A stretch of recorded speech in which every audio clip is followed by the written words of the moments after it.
नमस्कार। शेयर बाजार में आज ऐसा हाहाकार मचा है कि निवेशकों को सच में लेने के देने पड़ गए हैं। क्या आपका निवेश सुरक्षित है या बाजार सचमुच रिवर्स गियर में चला गया है? हफ्ते के आखिरी सत्र में जो गिरावट देखने को मिली उसने छोटे निवेशकों से लेकर बड़े दिग्गजों तक सभी को झटका दे दिया है। लाल निशान सिर्फ स्क्रीन पर नहीं बल्कि निवेशकों के भरोसे पर भी साफ दिखाई दे रहा है।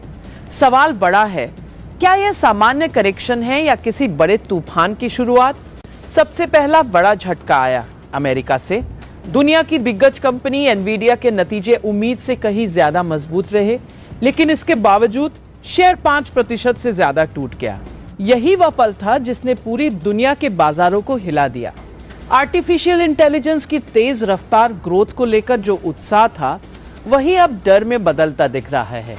निवेशक सोच रहे हैं, क्या एआई की रैली अपनी चरम सीमा पर पहुंच चुकी है? जब इतनी बड़ी कंपनी के शानदार नतीजे भी शेयर को संभाल नहीं पाए तो ये साफ संकेत है कि बाजार पहले ही सारी अच्छी खबरों को कीमत में शामिल कर चुका था। दूसरा बड़ा कारण है तकनीकी टूटन। निफ्टी के लिए 25,350 का स्तर आखिरी मजबूत दीवार था।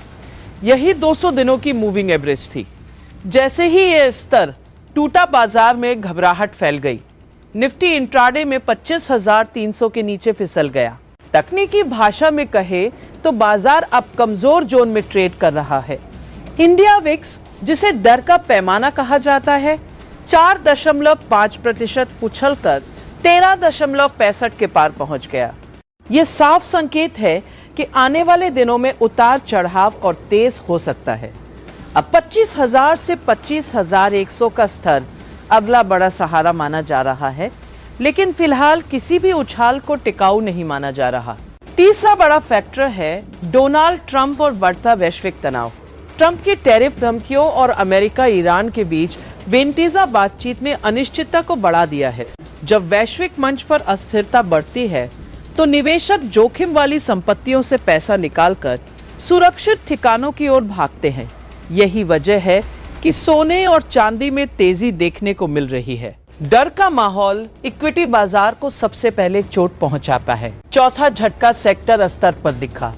आईटी सेक्टर को इस महीने बुरी तरह कचर दिया गया है। निफ्टी आईटी इंडेक्स में करीब 19 से 20% तक की गिरावट दर्ज की गई है। भारी बिकवाली ने इस सेक्टर की कमर तोड़ दी है। विदेशी बाजारों में कुछ सकारात्मक संकेत मिलने के बावजूद घरेलू निवेशकों का भरोसा वापस नहीं लौटा। पांचवा और सबसे अहम कारण है विदेशी निवेशकों की बेरुखी। पिछले सत्र में विदेशी संस्थागत निवेशकों ने 3,466 करोड़ रुपए की बिकवाली की। घरेलू संस्थान कोशिश कर रहे हैं, लेकिन ये दबाव संभालना आसान नहीं है। जब तक विदेशी निवेशक पूरी तरह लौटकर नहीं आते, तब तक बाजार पर दबाव बना रह सकता है। तो निवेशक क्या करें? सबसे पहले घबराहट में फैसला ना ले। गिरता बाजार हर बार खरीदारी का मौका नहीं होता। तकनीकी स्तरों का सम्मान कीजिए, जोखिम को समझिए और अपनी रणनीति को अनुशासन के साथ लागू कीजिए। बाजार इस समय हेल्दी नहीं है और हर छोटी तेजी पर मुनाफा वसूली का खतरा बना हुआ है। धैर्य ही आपकी सबसे बड़ी ताकत है। अब सवाल आपसे, क्या आप इस अस्थिरता में शांत रहेंगे या डरकर गलत फैसला ले बैठेंगे? अपनी राय कमेंट में जरूर बताइए। अगर आपको ये विश्लेषण काम का लगा हो तो वीडियो को लाइक करें, अपने दोस्तों के साथ शेयर करें और बाजार की हर बड़ी अपडेट के लिए टेकनेट इंडिया चैनल को सब्सक्राइब करना बिल्कुल न भूलें। ये वीडियो सिर्फ एजुकेशनल मकसद के लिए है। इन्वेस्ट करने से पहले कृपया अपने फाइनेंशियल एडवाइजर से सलाह लें। नमस्कार, धन्यवाद।